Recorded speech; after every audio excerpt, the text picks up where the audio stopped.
Grover Cleveland was famous for his honesty. That is still part of his legacy. The two non-consecutive terms, a really great mustache, and he was a very honest man. And in the spirit of that honesty, I gotta say, Grover Cleveland was a shitty president. Yeah, he's a huge dirtbag. Yeah. So let's get to it, Derwin. Yes. All right. Our first segment on the show is called Before They Were President or Things We Read on Wikipedia. So, for the third president in a row, we know the president by his middle name. And for the second president that we've covered on the show, that middle name also went on to become a Muppet character, Grover. Grover. So, Grover Cleveland's birth name was Stephen Grover Cleveland. He was born in Caldwell, New Jersey. Is this the first New Jersey president we've had? I think so. Stephen I Grover Cleveland also sounds like a middle-aged, like sort of alt progressive rock star or something. Like I feel like he should be with the Bob Seger and the Silver Bullet Band. Well, actually, what bothers me, and you know what, I think the connection is the Cleveland, because Cleveland, as we all know, is the Rock and Roll Hall of Fame city. Sure. We have gone into such great detail about how many presidents are from Ohio, and the president whose name is Cleveland is not from Ohio. That hurts me, and he's from New Jersey. Bah. Yeah. All right, New so Jersey's just sad New York. well, actually, New York it plays a huge part in his story, but we'll get to that. Segue. So, his parents were Anne and Richard Foley Cleveland. His father was a Presbyterian minister who the family, which had 9 kids, Grover Cleveland was 5 out of 9, struggled financially because they had 9 kids, one working parent, and that working parent was a Presbyterian minister who traveled. So money woes were a constant issue. So they didn't stay in New Jersey for too long. So in 1850, the family moved to New York, bustling metropolis. And Grover Cleveland had to drop out of school to get work to help support his family. You know, we're going to say a lot of bad things about Grover Cleveland because he did a lot of bad things. But I'm going to go ahead and say one thing I really like about him. Before he became a lawyer, he was a teacher at a school for the blind. That's cool. That is objectively a good thing. And one of the few good things I'm going to say about Grover Cleveland. There's so much bad there. There's so much bad. Sketchy dude. So he eventually accepted a clerkship at the law firm that another former president that surprisingly we haven't covered yet, Millard Fillmore. We'll get to him eventually. The guy is super forgettable. The most famous thing about Millard Fillmore is he looks like Alec Baldwin. Google him. It's creepy. So eventually he did work part-time law firm, took the bar exam at 22, becomes a lawyer, and begins a thriving law practice in Erie County, New York. Hey, Derwin, have you heard of the Civil War? Once or twice we've covered it, yes.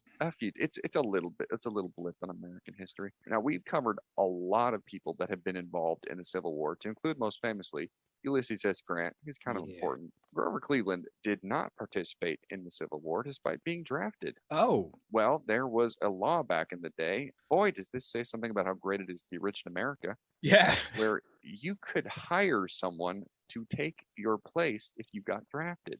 Oh. And Grover Cleveland, the crafty son of a gun that he is, he found a barely literate Polish immigrant, gave him $150 and sent him to the front lines. Just a stunning example of bravery. I know.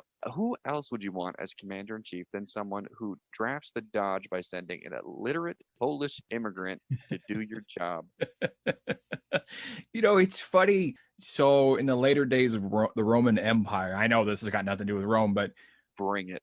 That was similar, right? Because it wasn't just the senators of Rome itself, but it was like the 1% back in Rome would hire people to, you could hire a replacement for your time in military service if you're rich enough, right?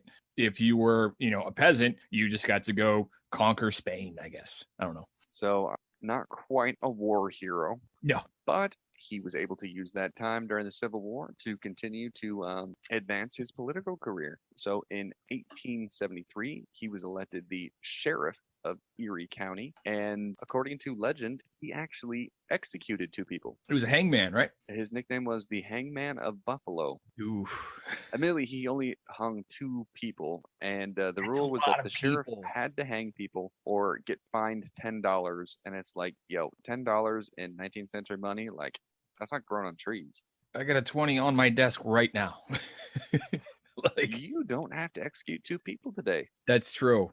You can Oh, choose to. I choose not to execute people today. To anybody who's listening, I choose not to. All right. So this is a detail that I thought was funny. So his political career outside of being a lawyer and a sheriff really got started in 1881. Friend just convinced him to run for mayor of Buffalo. Just sort of like a, hey, it's Steve. I think you'd be a good mayor of one of the largest cities in New York. I would be a good mayor. Okay. And he got elected. Oh, yeah. Now, actually, one thing that I realized as I was doing the prep work for this show, Yeah. this is our first Democrat that we've covered. You know, I've got a feeling like if we develop enough of listeners, they're like, well, why are you only talking about the Republicans? And it's because, well, for starters, during the post-Civil War era, there weren't that many Democrat presidents. And I imagine that the diehard Democrats that listen to this are probably not happy that we're starting with Grover Cleveland. But actually, it is notable because at the time, New York State was primarily Republican post-Civil War. So for one of the largest cities in New York to elect a Democrat as mayor was a big deal. Wow. And you know what? By all accounts, he actually was a pretty terrific mayor of Buffalo, specifically since there was a lot of corruption in the city. And he exposed a lot of graft and corruption in the city's municipal services and vetoed dozens of pork barrel appropriations. Huh. So a year after he gets elected mayor of Buffalo, he was considered for governor. Wow, that happened fast. Yeah. We've talked about this a lot with this show. It's like people's careers just move. It's just like lickety split, and it's. I just wonder like, if he was just tapped by a kingmaker or something. That's usually how it goes. Yeah. I think what it is also is life expectancy wasn't very long back then. So I mean, you just raced up that ladder real quick. I know that President Obama was a state senator from Illinois, and then he went on to be the Illinois national representative in the United States Senate for like 18 months, and then he ran for president. So like within a 3 to 4 year time span, he went from being an Illinois state senator to sit in the White House with the nuclear codes. So I guess it happens fast, folks. life moves pretty And fast. It still does. Yeah. So he became governor of the state of New York from 1882 to 1884. And, I couldn't find a lot on his gubernatorial career, but doesn't seem to be any major complaints. I think he kept the seat warm for Teddy Roosevelt, who, I can't wait to do that episode. That's just going to be fun to research. Oh, yeah. But you know what? Actually, I think we can kind of infer that he did a very good job as governor of New York because he was given the Democratic nomination in 1884. There you go. He was running up against the Republican nominee, James Blaine, who Sure. we've actually talked about extensively in at least one of our episodes, the Chester A. Arthur episode, who was a very interesting character, James Blaine of Maine, who had been Speaker of the House and was Secretary of State for both James Garfield and Chester A. Arthur. But he was also a very polarizing figure in no small part because he was very vocally opposed to the stalwart system, which is the system that says you scratch my back, I scratch yours, you become Secretary of State. That's the wrong position to pick because the guy was Secretary of State, but you know what I mean. So he was unpopular even in his own party. Now, Cleveland had a lot of things going for him as a presidential candidate. For starters, he was from New York, which was at the time the most populated state. You won that state, you got all those electoral votes. But the biggest thing he had going for him was the support of the Mugwumps. It's okay, Derwin. I'd never heard of them either. And like the name Grover, this just sounds more and more like a wacky puppet show. The Mugwums do sound like a new species of Muppet that Kermit runs into with the gang. Kermit, you mean Theodore Roosevelt, whose middle name was Kermit? Shut up, really? And he named one of his sons Kermit. We have Kermit and Grover and the Mugwumps. I love this show so much right now. Best show ever. I get to learn so much. Yeah. Wacky detail. So anyway, the Mugwumps were not a strange underground troll. It was a faction of the Republican Party that was reform-minded businessmen and professionals who hated James Blaine. So we kind of talked about this in the show.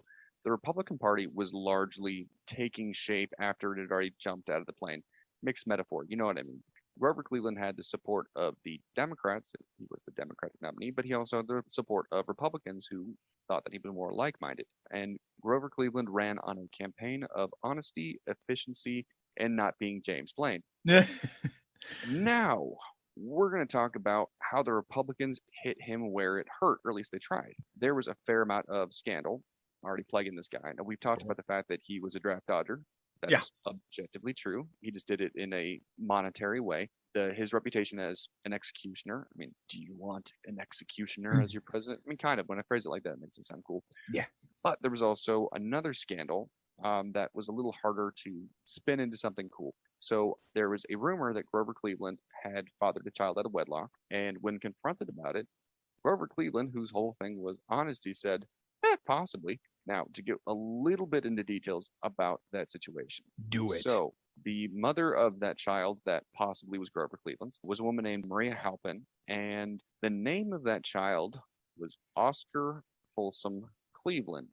Now, that seems like an unusual name, unless, maybe she was just big Johnny Cash fan, Folsom Prison Blues. Sure. But the namesake for that child was essentially the two men that she thought might be the father of that child, which was, of course, Grover Cleveland, and then his best friend, Oscar Folsom. And now we're going to get to the uncomfortable part of this show, which is ladies, first, which we talk about how the first lady and the president met. Oh, I'm not looking forward to this at all. Please continue. Okay, so Oscar Folsom, his best friend, was the father of the woman who would become first lady for Grover Cleveland. That woman was Frances Folsom, would eventually become Frances Folsom Cleveland. And he helped raise her, especially since Oscar Folsom died when Frances was 10. And her nickname for her future husband was Uncle Cleve. That's weird. That is really weird. And when her father died, Grover Cleveland essentially took over as her caregiver. Oh, you know what? Let's just really quickly move on. Anyway, that's kind of like if in Full House, if Bob Saget's character died, and then Uncle Jesse took over raising Michelle, and then in the sequel Fuller House, they were married. That is the most disgusting and appropriate analogy. Yeah. I was raised by television. Yeah, that's all I understand. That is fine. That worked really well, and part of my childhood just died right there. Yeah. But that's okay. We'll eventually get to the cool stuff that Frances Folsom Cleveland did, because she was a pretty cool lady. Sure. But anyway, that's how our president and his first lady met. And immediately after this, I'm taking a shower because that just feels gross. That's pretty gross. Can you go deeper into the mother of Oscar Folsom? So Maria Halpin, what I did read about her is that she worked in a store that Oscar Folsom owned, and she had a very unfortunate life. I'd recommend looking up on your own some research about her. So after the child was born, she lost custody of the child. She was institutionalized, and the newspapers of the day would describe her as a mentally unstable, promiscuous alcoholic. Now, that child was not raised by Grover Cleveland or Maria Halpin, as custody was taken away, but was put up for adoption. And what I have read, some happiness here. Oscar Folsom Cleveland was adopted, changed his name, and then became a successful doctor.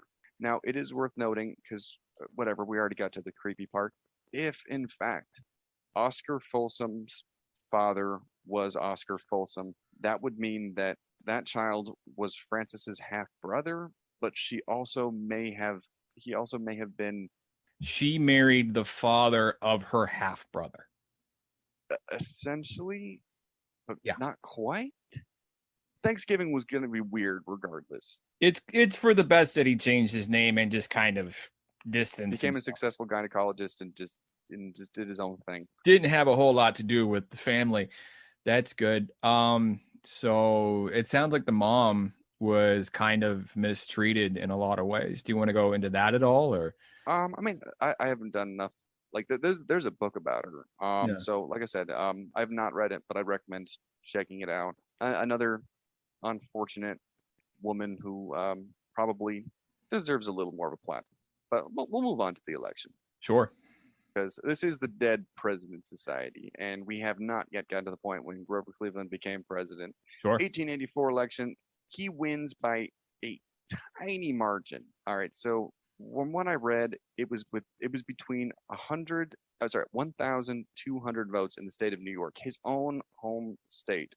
He wins by a slim margin, and because he wins New York, he gets the electoral votes and he wins the election. Now, there's some really interesting details. Again, for a guy I don't really have a lot of respect for, I do like a lot that he did. Like, for example, he had a photographic memory, and he's the only president in history to have completely memorized his inauguration speeches. And in terms of the little bit of a legacy that Grover Cleveland has, his reputation is largely the fact that he did really respect the separation of the branches and the respective roles of the branches. Yeah. So he was like, my job is not legislation. My job is that I'm in charge of the executive branch. So essentially, how he approached the role of president was he had delegated his power to his cabinet. And another thing I like about the guy is that he was not beholden to the Democratic Party. So if there were people that had been in previous administration that were Republican and they were doing a good job, he kept them in charge. So again, lesson for all politicians: don't just look for the R or the D. Look for the best person for the job. I like looking for the D. Oh, shut up. Yeah. Now we're going to talk about all the horrible things he did as president, because at the start of the show, I kind of made my judgment call. Yeah.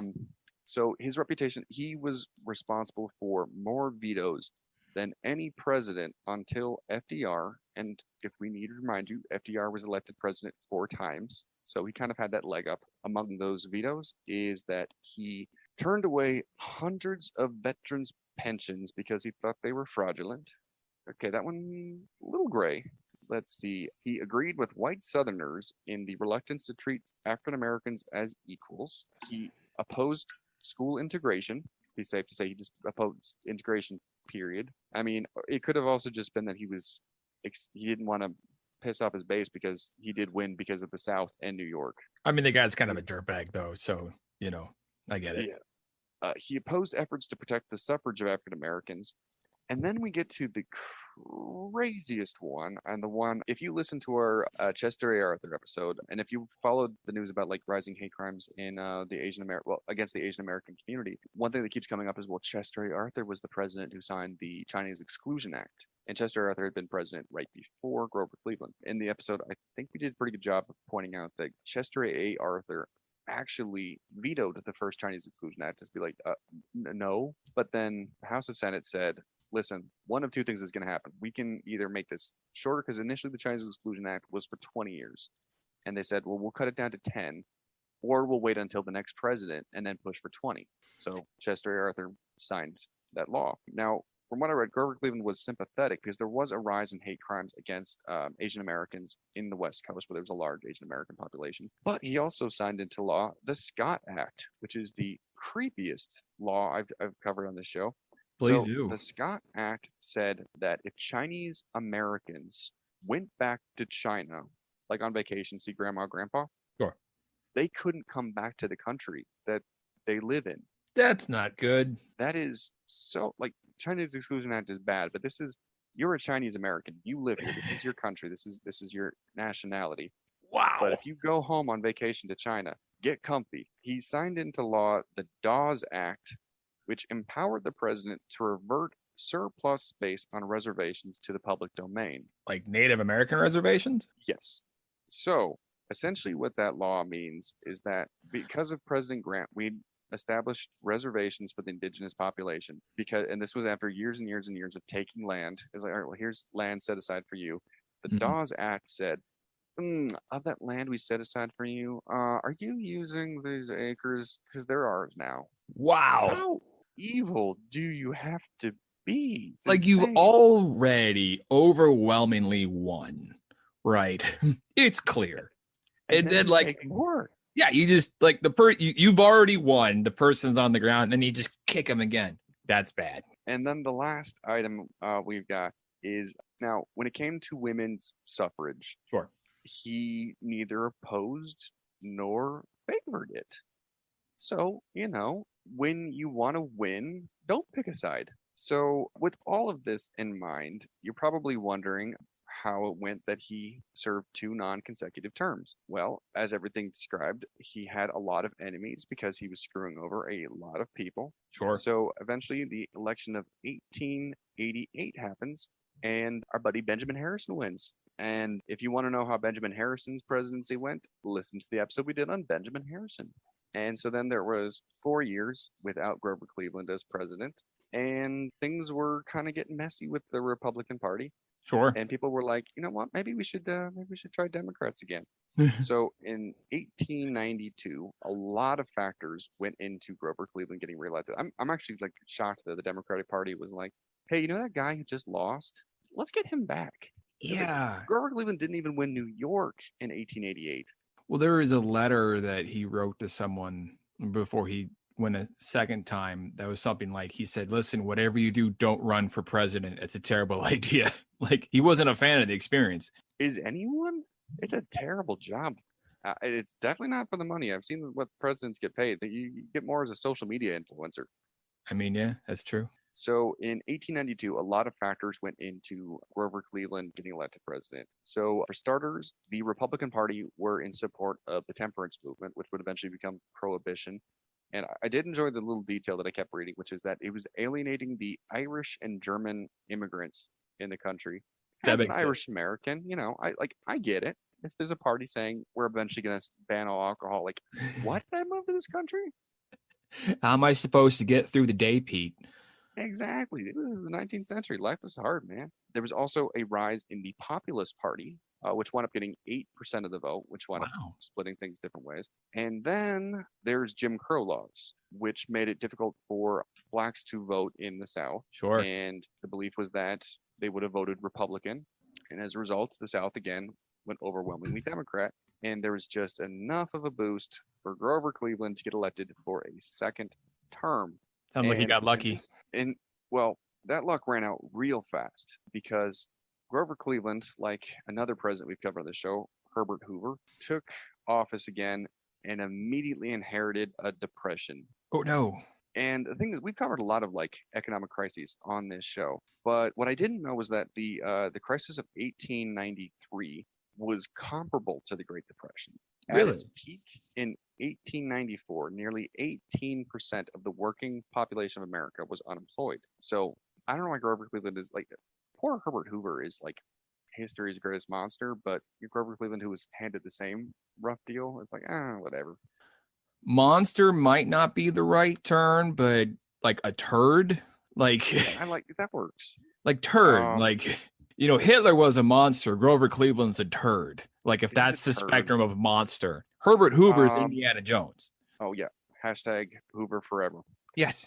So the AMC 6-episode miniseries would be just titled Hoover, but there should be a cartoon based on his adventures called Herbie Fully Loaded, right? Oh, bring it. AMC, if you're actually, you know, Nickelodeon, Cartoon Network, Netflix, we're available. We need to have like an entire Herbert Hoover expanded universe, right? And then there'll be like a Doctor Who crossover where he goes through space and time. This is happening, folks. I love it. Anyway, back to the show. All right. So his second term as president is going very badly. Now, Grover Cleveland believed in small federal government, which, as we talked about in the show, can be very beneficial. Now, my big issue with Grover Cleveland, he was inconsistent. So 18% of the country is unemployed, and 18% of the working population of the country is unemployed. He does not believe it is the federal government's responsibility to intervene and help people. But during the Pullman strike, in which railroad workers went on strike in Illinois, his response was to send in federal troops to break up the strike. So again, it's a mixed signals. It's like, well, big government's good for this, but not for this. And maybe the laws were different then, but I know on the books now, like for a sitting U.S. president to send in federal troops on CONUS, right, on continental United States soil. Illinois, yeah, Illinois. Like there's like has to be like an insurrection, but like a real one, right? Not like a railroad strike, but like, you know, it would have to be so incredibly disastrous, right? Like it would have to be like an earthquake and a volcano and an asteroid and the Chinese invaded and an insurrection all at once. Like, well, what's even more frustrating is that the governor, John Altgeld, said, please don't send in federal troops. We can handle this. Sure. And they didn't do a very good job of handling it because dozens of people died and there was millions of dollars of damage done. Oh, shit. Yeah. So all the while, Grover Cleveland, not understandably, well, not too non-understandably. Wow, English is my second language today. Did not want to take credit for it. He wound up blaming. He did what all great presidents do, which is blame the other guy. Now, Derwin is the economist of the two of us, but for some context, Cleveland blamed the Sherman Silver Purchase of 1890 for the Depression. And I'm not smart enough to explain this, but bottom line up front, the American government was buying silver for a gold and silver standard, which as a result depreciated the price of gold, which was then being used as what we based our paper currency on, as you do. And he also almost got us into war with England again. So that's fun. Yeah. I mean, it's a Tuesday. Yeah. So there was territorial disputes with British Guyana and Venezuela. And when Grover Cleveland heard about this, he brought a bunch of ships down there and basically said, your move. And it worked itself out. And Grover Cleveland became very popular in Venezuela. But considering all the awful terms that he'd had, he decided not to go for a third go around. Although it would have been funny if he had let McKinley win that presidency and then ran for election again 3 times non-consecutive. That's what I call a three-peat, folks. He just likes taking breaks. Do you blame him? I mean, who needs a vacation? Let's take 4 years off and then do 4 years on.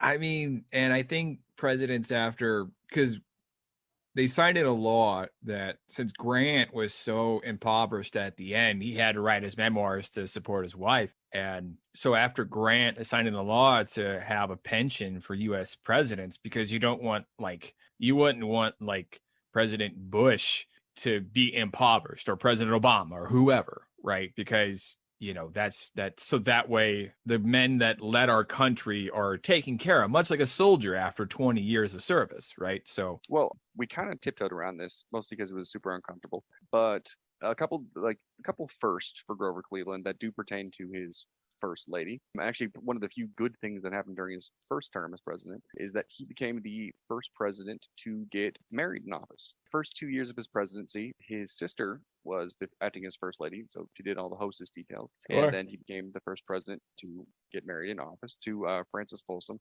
who then became the most popular woman in the country. This was a 21-year-old who suddenly became the most high-profile woman in American politics. And Grover Cleveland, true mensch that he was, of course, discouraged Frances from getting involved in social causes, which is another standard for first ladies. So she essentially just was classy for a living and was a pretty good hostess. Now, we've said a lot about the unusual marriage between them, but they did make their marriage last. They stayed together for the rest of his life, and they had 5 children, one of which was a daughter named Ruth, who was a namesake for the Baby Ruth candy bar. Really? I love Baby Ruths. All right, so I think that just about wraps up our latest episode. Derwin, any closing thoughts? I once had a Muppet-related dream where I started out as Fozzie Bear, but then I was on stage as Miss Piggy. So, you know what? That seems appropriate. Thank you for joining us at the Dead President Society. I'm Pete Barlow. I'm Derwin. And that's the way the tombstone crumbles.